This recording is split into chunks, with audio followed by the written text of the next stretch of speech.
Welcome to Shotgun Story, the podcast that has conversations with indie creators about music, meaning, and the point of it all, so that you may be inspired by the journeys of other artists who are doing it for themselves, and maybe gain a little more understanding as to why it matters quite so much that you keep creating. Tubatsi Mpho Moloi is a South African-born singer-songwriter, influenced by the sounds of blues, jazz, rock, and African folk music. His music asks the audience to be open-minded and exploratory as he brings a collaboration of sound and genre in creating an authentic fusion folk sound. Now, I met Tubatsi in a collaboration at Nyrox, and ever since, I've wished that he was in every band that I was in. Welcome to Tubatsi. Thank you, Tori. Hi everyone. I want to start off with, I suppose, the most important question. How did the music find you? You know, Tori, it's a very weird one. I studied music for about 2 years at Parktown College. This was post my financial studies at Germiston College. Well, it was just a thing of, I come from a divorced family, and we were raised by my mom, meaning my sister and I, and myself being the eldest one. So obviously, as a single parent, she has to fend for everyone and make sure that we all get the education that we need to get. And she had given us that opportunity. But then when Buntle and my sister had to go to university, I had to drop out, because having to give her that opportunity. Then after dropping out, I had a bit of knowledge with music theory and history, also coming from a background of a family of musicians, and I picked up a guitar at home before even going to college. I worked for Standard Bank in Simmons Street under the Fika project, and I did 7 or 8 years of that. But by the last year, I kind of felt like this relationship wasn't working out between myself and the bank because they were not giving me any better packages, like vehicle and assets finance, home loan, medical aid, like anything permanent.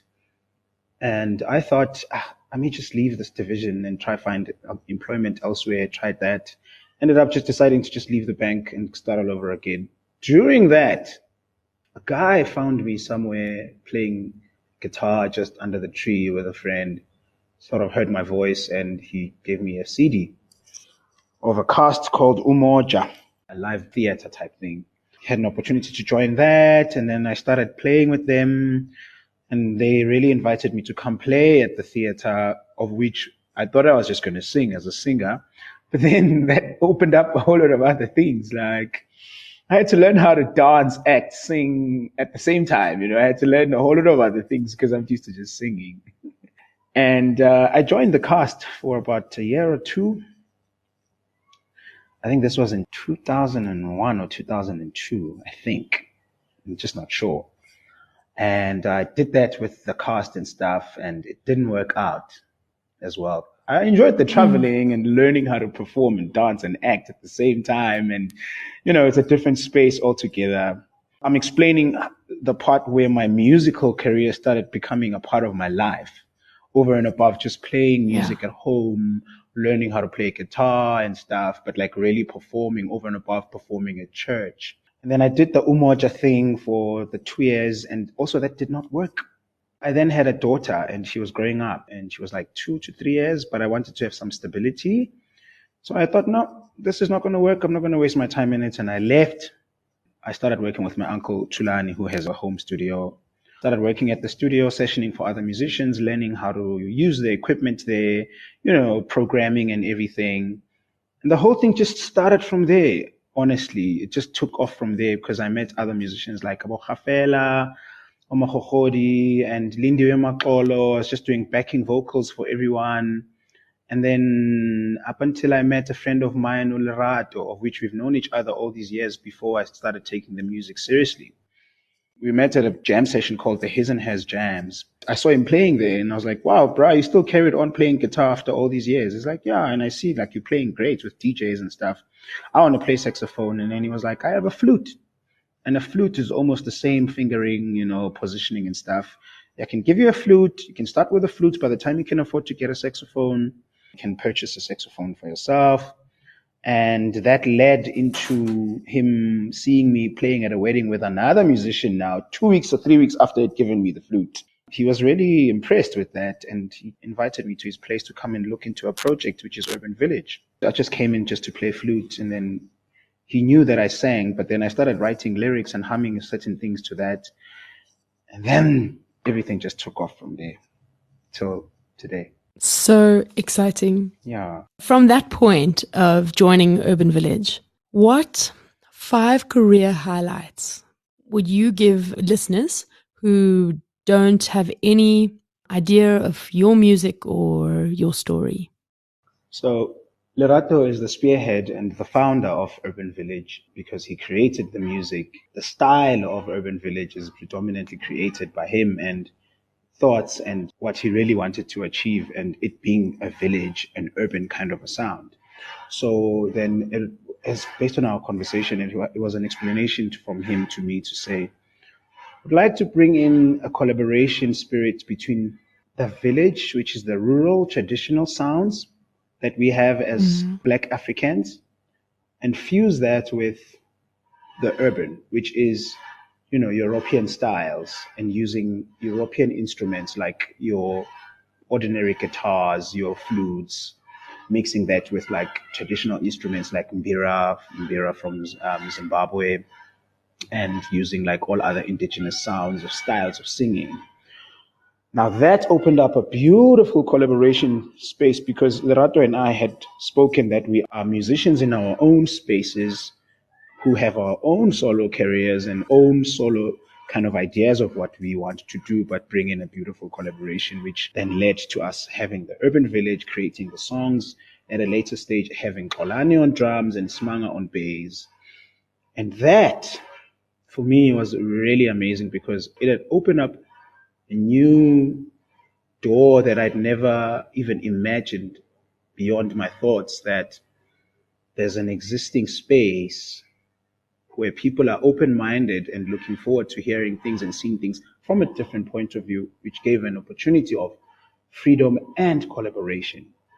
Because the music that we created was totally out of the norm. We wanted to break the norm, so that we can have an audience that listens to our music and feels and sees and can travel into a space that is not really taboo, but a space that is not catered for. That has opened up a whole lot of collaboration with regards to our biggest opportunity was having to work with the Nyrox Foundation Sculpture Park in the Cradle of Mankind through Lloyd Smith. There was a music venue called Tokyo Star in Greenside. And that's when I met Lloyd. And Rato and Lloyd have already been friends then. He invited us to Nyrox, come see the venue, come see what the events are like and what the actual thing is happening there. Then he started inviting me for festivals to come and collaborate with musicians like yourself, Albert Frost and Guy Battery and the Afro Boer, like a whole lot of other musicians, Dane Rothblatt.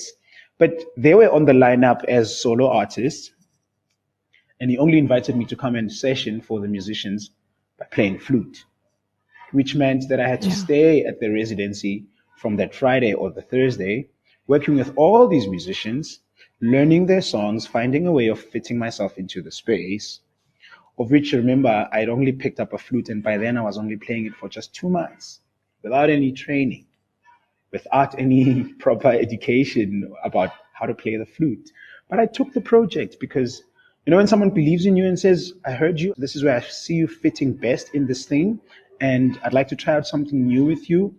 For me, it was like thrown right into the deep end. Because I was nervous, not knowing the music and who I'm going to play with, and can I play a flute for all these people because I don't know their songs. But then I threw myself into it, took the project, and then something happened, something great totally happened there. The spirit of collaboration started happening with me. Then this when I started learning that there's collaboration, and through collaboration, I can learn and grow and open up other doors as well.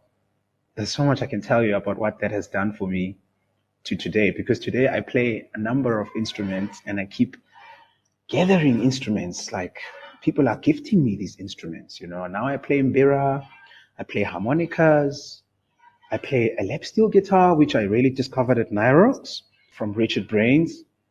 I play electric guitar, acoustic.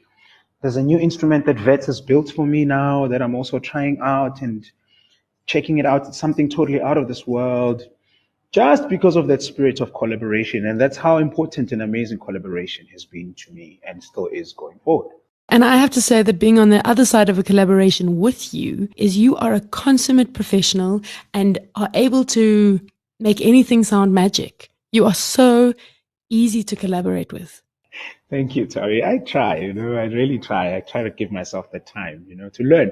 Mostly over and above everything I'm learning and I'm taking away from this collaboration is the lessons. Oh, it's just making my life keep changing, because even when I write music, I write from a different point of view. My feelings, my thoughts, and the style of writing has totally changed and grown from when I started. And I appreciate that. It's so exciting because I think the whole point of it all, whether you're doing music or anything else, is the growth. And so to take that, it's so cool. I feel like we all have a lot to learn. Yeah, and we learn every day. The lessons never end.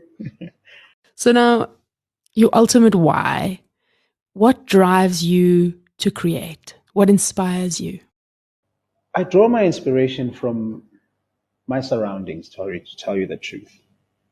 I'm a kind of person who keeps my ears on the ground.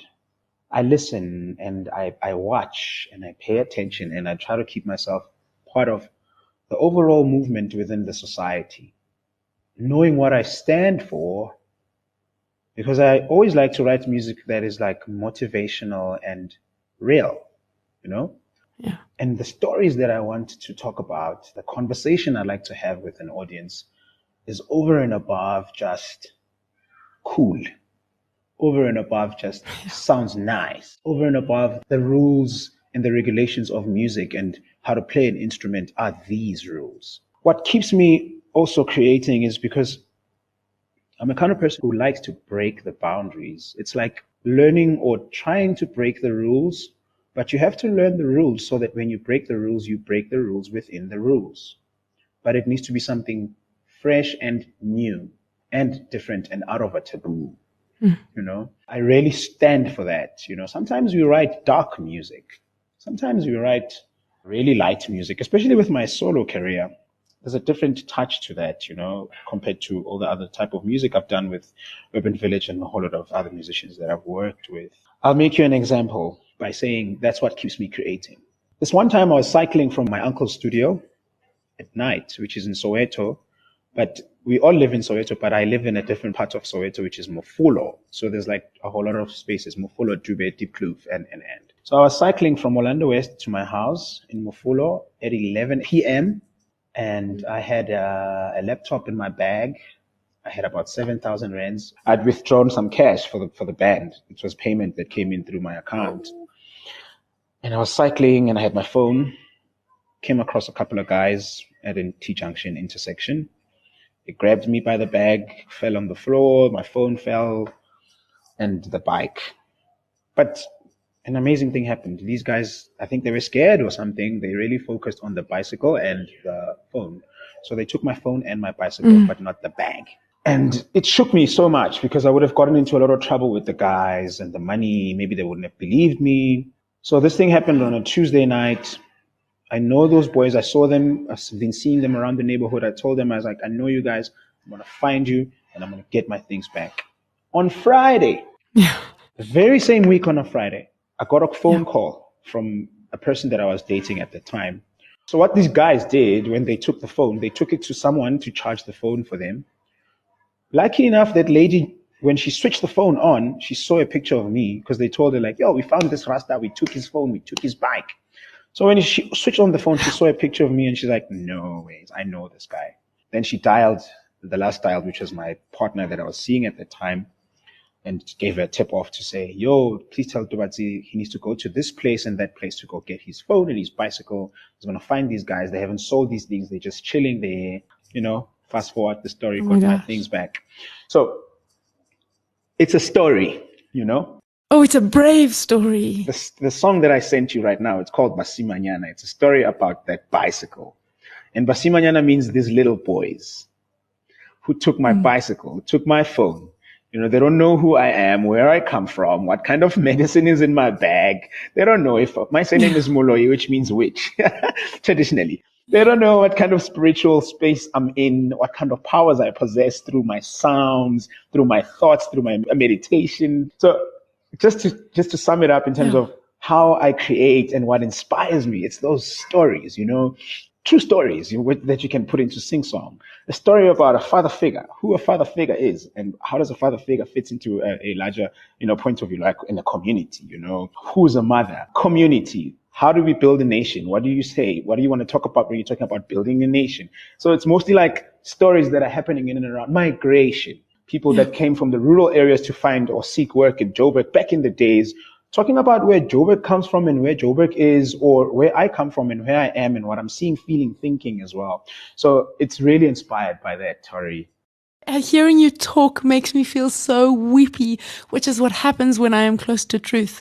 So that's so exciting. And I'm so excited to hear the song, and everyone else will hear it too, because we're going to end this episode. We're going to play it out with that later. All right, sorry. Now, your songwriting processes, do you tend to start with the music or do you start with a story? So back in the days when I wrote music, I started writing music with the story that inspires, the thing that I'm constantly thinking about. And as I grow and started realizing that I'm finding challenges with that, because it was always difficult for me to find melodies, to find chords and notes and things that will accompany that. Because if I'm going to say a man needs to learn who will shine the light for him when his days are dark and dim. Ne? Say I'm writing that in terms of just a man needs to know who will shine the light for him when his days are dark and dim. And then I have to think about melody. How do I sing this? How do you sing a man needs to know who will shine the light for him when his days are dark and dim? Okay, a man needs to know who will shine the light for him when his way is dark and dim. Right. Okay, cool. Now, what chord am I singing? What key am I singing? So then because of that, I found the process was really slow and I had challenge in terms of writing. So started applying a different kind of technique. How I write music now, I write music first with melody, which is I pick up a guitar and I play the melody and I play the chords and I play the changes. Even though I have a story in my mind, it always works with the melody, because obviously I start writing from either the mbira in the key of G, F or whatever, or a harmonica, or whatever chord that I can play in the guitar or lap steel. And then if that melody works, like right now there's a song I'm working on, it's called Inkonyane Ebusika, meaning a calf in the winter. How does a calf survive in the winter, and then tell a story through that? But I have a rhythm and a melody in the guitar. So just to sum it up, I always write from that point of view where it's always melody first, and then the lyrics. I'll try to fit them in the song, because all you have to do is sing the melody of the song for the song to sound proper and easy and fun and good. And then you can bring in a story, you can open up a story in terms of writing, but always following the basic melody of the song, which will lead you into a part for a solo, a part for a hook, a part for that. Even when you play your solo, my solos will always have the base of the melody, even if it goes like I'll always bring it into the solo as well, but break away, but always bring in the melody. So it's always melody and then, lyrics, and then break everything up. It makes it easier for me, so I've learned, and it speeds up the process because I don't spend a lot of time working on a song, trying to get the right words, and then it makes it easy for it to flow and then becomes a song. Wonderful. And for anybody listening who is an aspiring songwriter or someone who's working at their craft, that's worth trying out. Absolutely. Trying something different. The thing of just like playing around with sounds, if you have instruments, playing around and just looping everything around it, putting it into a port, playing around, seeing how much you can get out of it. Obviously, as an artist, we all have our own signature of, you hear a certain song, it's Tubatsi singing that song, or it's Tubatsi playing that because he has the style of touch in his guitar, style of singing, and always try and bring that in, but always try to break that as well, to explore more more than that, And there's genres, there's pop, there's folk, there's indie, there's blues, there's mpaqanga, there's maskandi, there's bubblegum, there's, and whatever that I try to create that's fresh, sometimes it would feel and sound like, okay, this song is really folk blues, but I can add an element of maskandi into it. Let's have the rhythm section sounding really folk and blues, but your style of singing, let it be mpaqanga, let it be Zulu tradition folk, or Sotho folk music, or just like to grow the craft. Yeah. Absolutely. Oh, that's so fun. I'm going to try that actually. Right. Yeah, you should try it. It's pretty dope. Now we spoke of the spirit of collaboration, and I love how you said that. And I love how you respect it, because I do believe that collaborations can change the world. Do you collaborate in songwriting as well, or is it just in performing? Tori, I'm not going to lie to you. I am growing. I'm growing each and every day, each and every year, each and every month, each and every second. I've had an opportunity to collaborate with Ladysmith Black Mambazo on some of their songs at Nyrox. I had an opportunity to collaborate with Albert Frost, which is an amazing musician. And it's a different style altogether. I have an opportunity to collaborate with Shotgun Tori on Shotgun's work. I've had an opportunity to collaborate with Anne Jangle, which is something totally different. Dane Rothblatz, Hafela Makhokhodi, who's a poet. Msaki, the amazing singer. We've done a song. It's on social media, actually. I'm telling you, Msaki is like my hero. She's amazing. She's an amazing singer-songwriter, collaborator. Oh, wait, tell us what it's called. Sorry, I interrupted. It's with Urban Village. It's a new single called Umhlaba Wonke, meaning the entire world, the world in its entirety. I wrote the song many years ago. We've had an opportunity to collaborate, and the record label really liked the song, and they thought we should do something with Msaki, of which I wrote the lyrics, the one verse, the chorus, and Msaki came in and wrote a verse as well. And then we did the whole harmonizing thing, and I play guitar on the song solo. So from a collaboration space, that's one aspect of it. And I collaborate now with filmmakers. I'm doing a project with PJ, who's a good friend of mine, who does stuff for Mnet. They asked me to collaborate with them on the series that they're doing. It's a new show called Mzali Wami, meaning my parents. And they sent me all the stuff, the filming, the synopsis and stuff, so that I can get a mood of what the songs should be. Because now I'm creating a soundscape of sounds using my instruments, to create and either vocally and obviously writing, I do like collaborations with poets, dancers, filmmakers, sculptors, like in terms of the discipline and the entire art discipline. And that I learned through Nyrox, I'm not going to lie, because then being in such project, then you learn that, collaboration is bigger and broader than just the one aspect of performance. Sometimes it's not even performance. I did something with a fashion designer who has an online thing happening, and he challenged me to do a song for his runway because he likes my tone and, the richness of the songs. And he has an idea. It's going to be a 15-minute runway. And can you create something luminous, colorful? Doesn't have to be that up-tempo, but traditional and rooted, That's the other thing about collaboration. I really love it because you just take a project and on an open mind and really, invest yourself in it and try and develop something, that is needed really. So the collaboration is quite broad, Tori. Hey. So cool. I did a collaboration with French School for the children in France, which is going to be taking off in February. They challenged me to 2 songs that they're going to teach to the children in France when they have the France Festival, African Festival music. So I took nursery rhymes, original nursery rhymes from South Africa or African from back in the days in Zulu. The other one is in Xhosa. So it was a huge project where I had to write, score the music, put it on staves and have a score sheet and have videos of translation.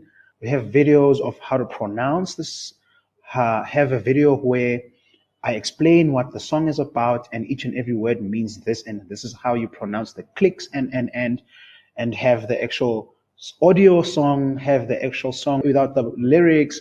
And, it was a huge project of just 2 songs which I needed to deliver in a month. And it's a great collaboration to collaborate with French School. And these are songs they're going to be teaching to kids all over France that are going to be singing those songs in the streets for that festival.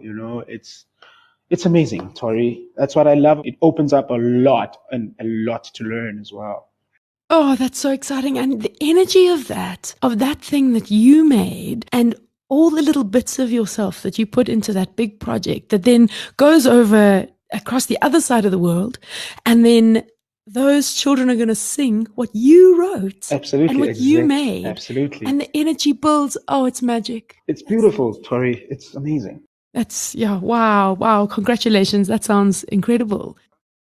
Because you've done a lot of collaborating now. Yes. What tips would you give other musicians on how to be a better collaborator? All right. I think that's pretty simple, you know. It's firstly courage. You need to be brave and you need to also believe in yourself.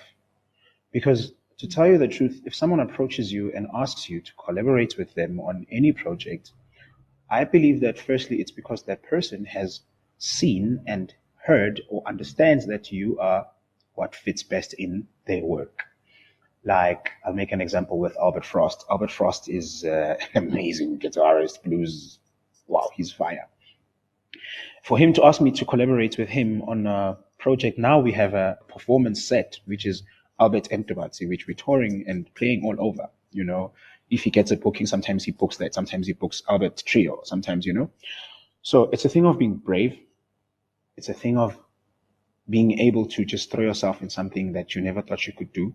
But most importantly, Yeah. you need to be very open-minded, gentle and humble and open-minded to learn from the next person, because working with other people is it's a very interesting thing, and it needs one to be really humble and, you know, aware.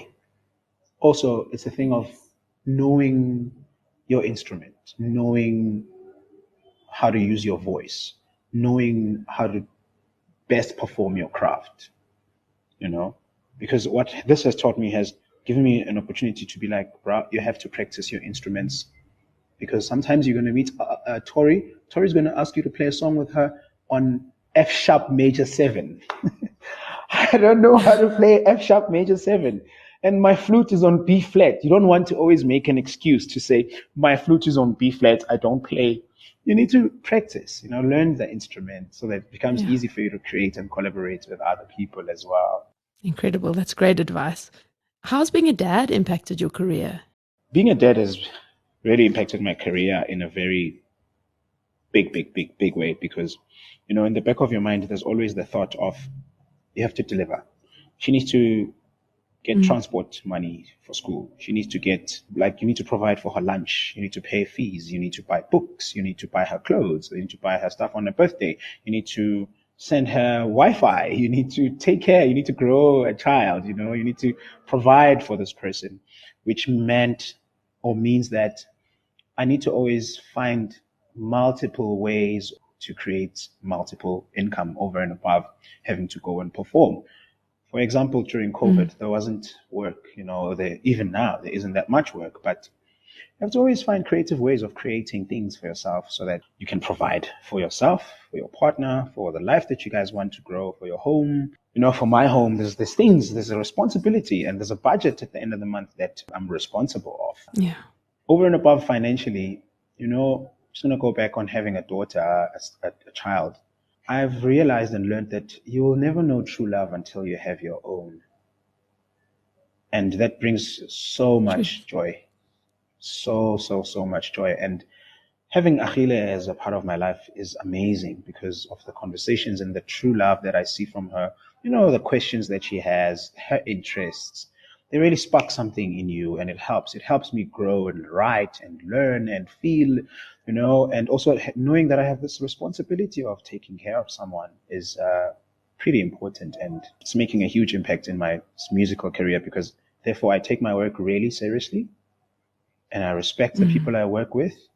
Therefore, small little things like time, have to deliver, be on time, you know, respect the work that you do so that you can actually really see yourself grow and your family and, you know, your loved ones grow as well, because that's what we have.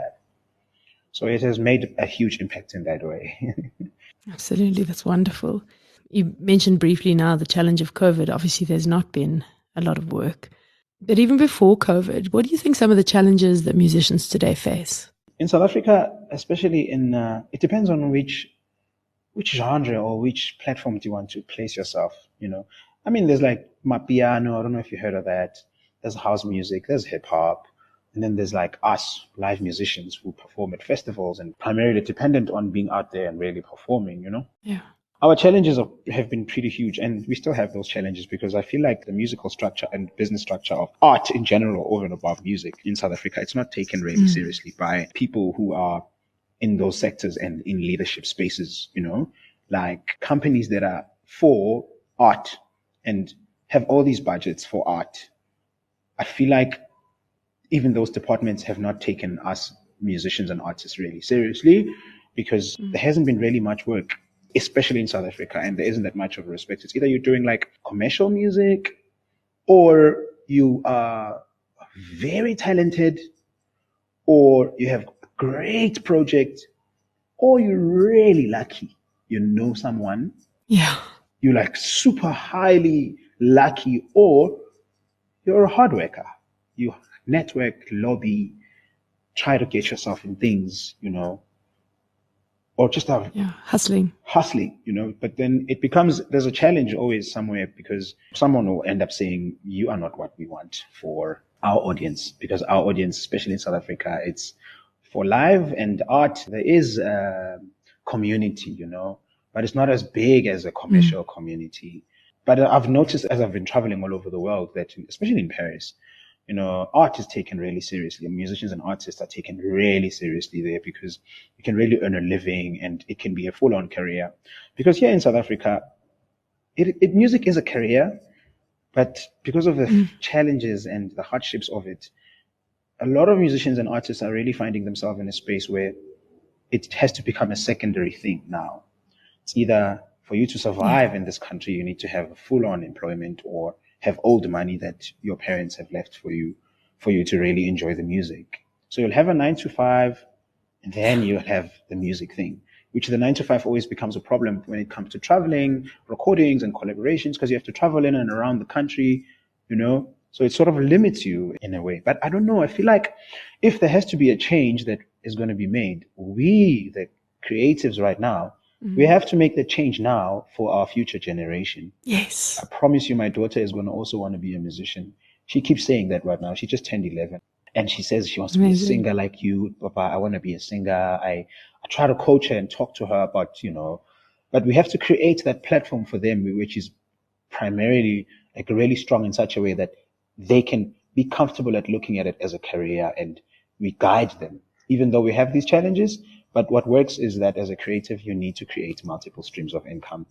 Also within the space of being a creative, you don't need to step out of it into like be a call center agent who's a musician.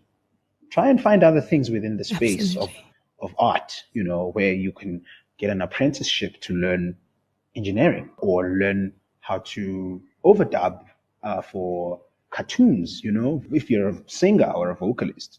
Get an apprenticeship, learn how can I become a voiceover for Paw Patrol, learn a new language, you know, so create that multiple type of thing that you can do. Because look at COVID. If it's COVID and you don't have work like performances, but if you have an overdubbing gig, you can always be at an office that will pay you a monthly salary and you're still doing what you love.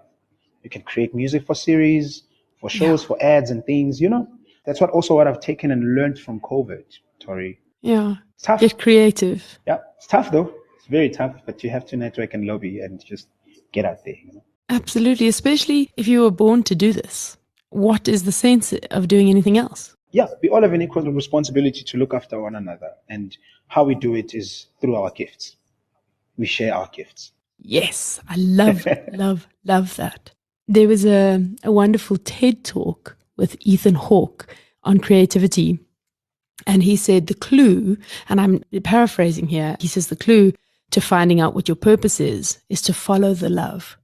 And that has really impacted me, actually, because I think that's right. You have a desire that you were born with. And when your desire and your gift is of service somehow at the same time, with those three things, it's like that's the purpose, right in between there. So now, what do you predict for the future of live music after 2020?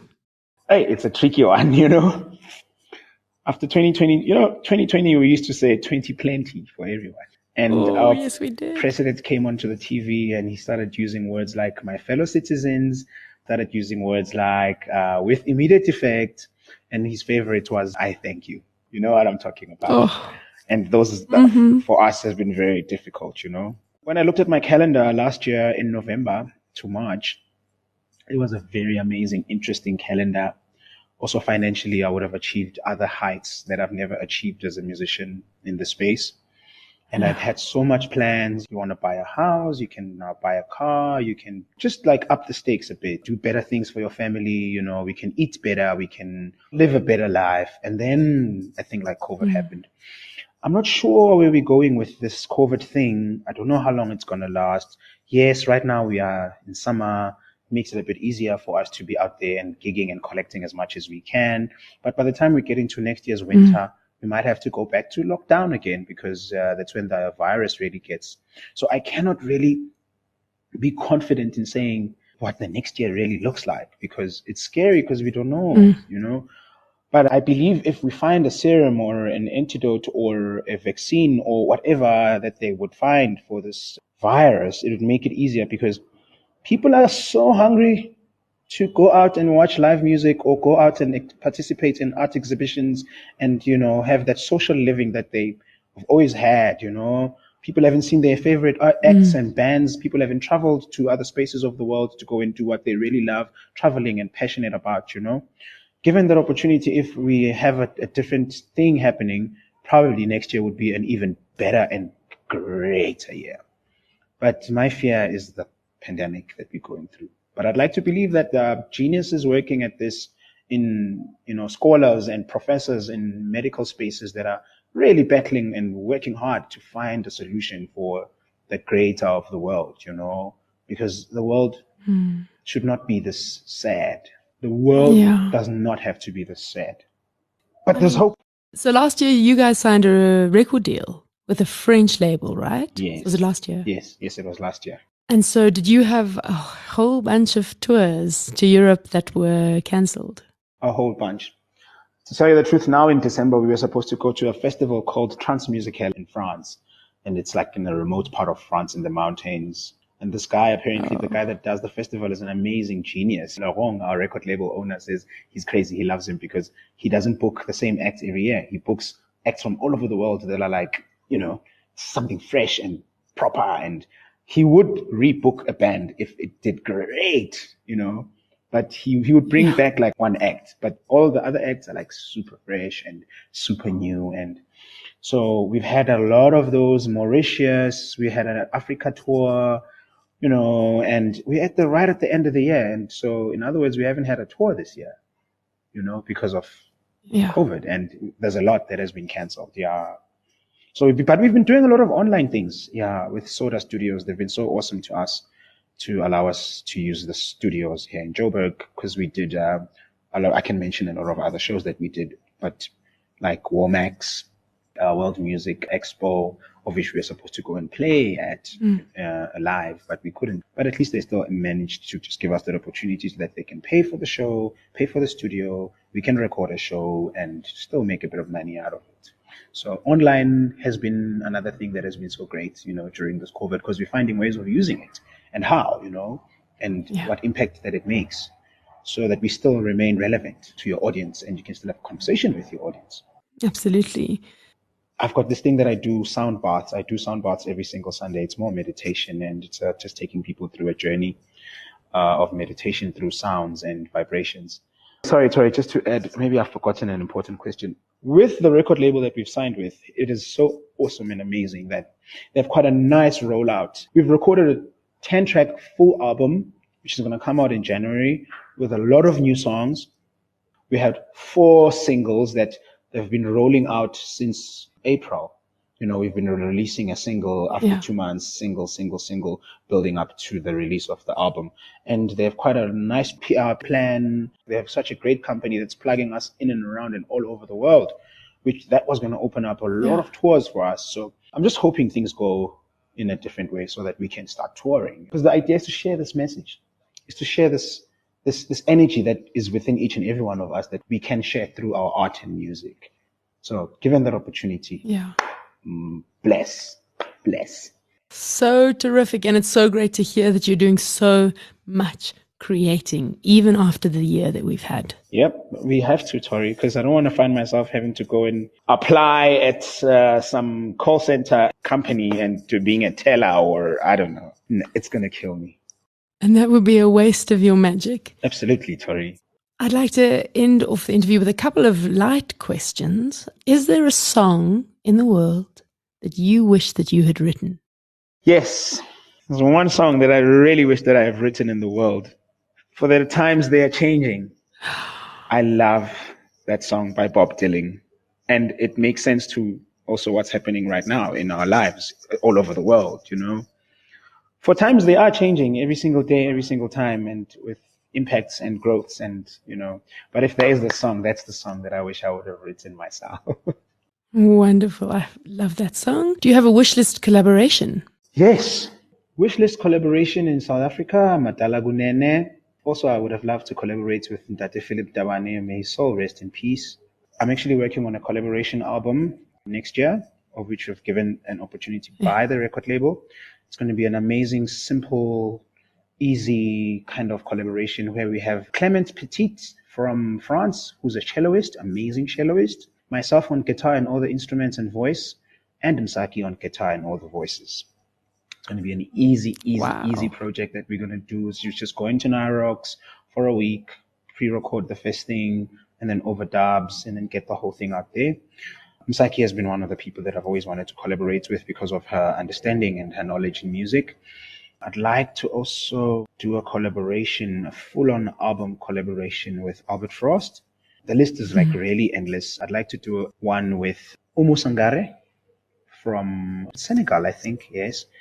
And I'd like to do one also with Blick Bessie. He's also from East Africa. Yeah. And I'd like to do one with Shotgun Tori. I would love that. Yeah, that's wonderful. And now, in light of all of the above, do you have any advice that you could give young indie artists? Not even young, old indie artists too. Yes, it's simple and it's straightforward, Tori.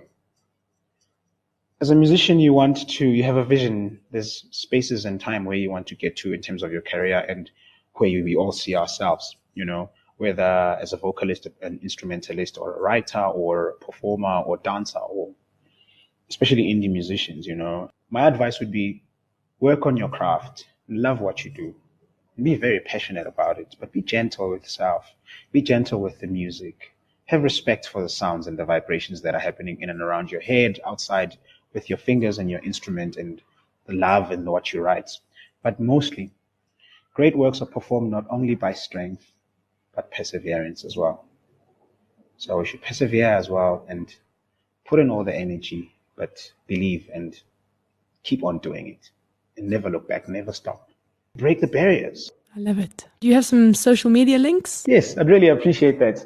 I am a lot on Instagram. It's at TM_Moloi, small letter TM_MOLOI.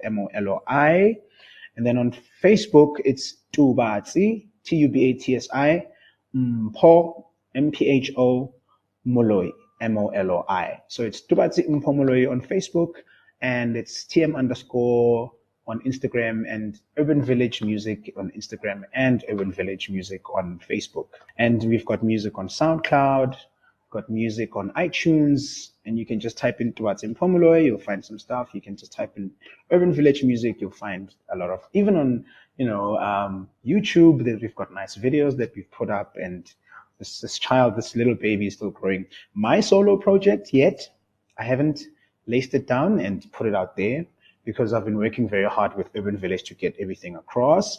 But hopefully by the next year, we should be able to get an offering. Wonderful. And the song that we're going to play out with is one from your solo project, right? Definitely. That's one from my original project. Yes.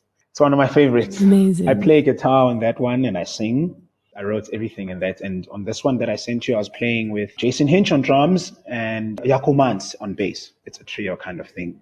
And I hope that you're going to enjoy it. Oh, wonderful. Thank you so much. Thank you for joining us. Thank you, Tori. Thank you so much for inviting me over for the podcast. I really appreciate it so much. All right, here we go.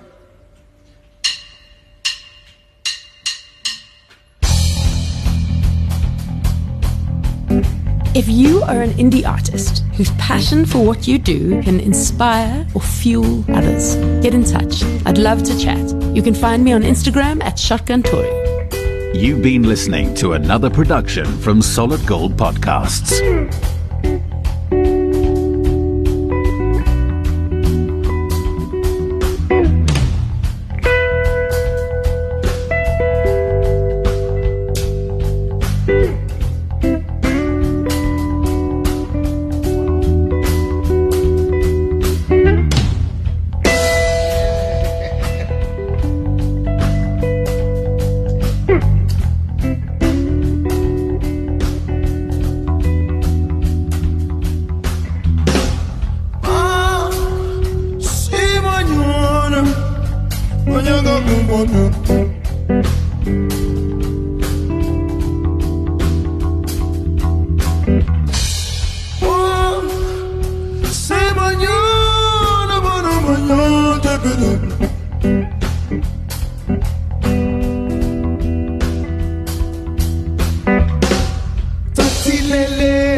Tatilele, banki de bicycle yaka.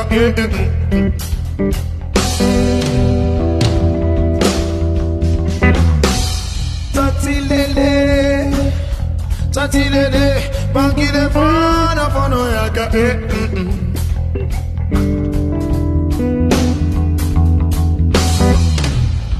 Pasi mañana, como fana que se te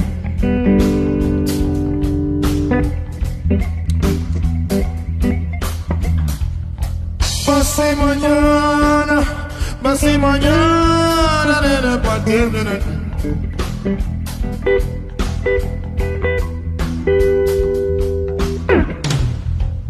Shalulo te, shalulo te, shalulo te.